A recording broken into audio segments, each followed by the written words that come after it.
Naku po, sino bang Pinoy ang hindi dumaan sa umagang ligo rituals? Yung tipong paggising pa lang, parang laban na agad, bukod sa labanan ng antok, labanan din ng lamig ng tubig. Yung iba, paandar pa ng takbo sa banyo, tapos biglang, aray ko!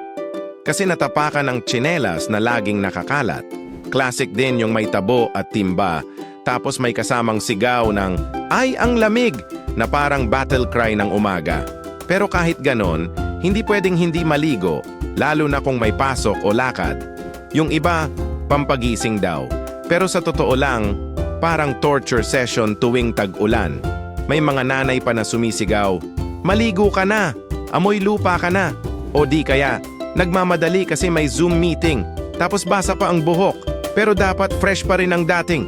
Ligo time din ang oras para magmuni-muni. Dito tayo nakakaisip ng life decisions, future plans, at minsan, hugot lines na swak sa kape. Minsan, habang nililinis ang katawan, naiisip mo na lang, bakit ba ganito ang buhay?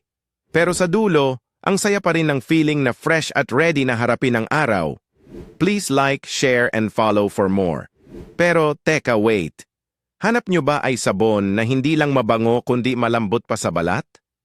Subukan nyo ang Fresh Glow Soap, may moisturizing powers at long-lasting scent na swak sa lahat ng skin type. Check nyo na lang sa Yellow Basket at don't forget to check out. Ariga, thanks.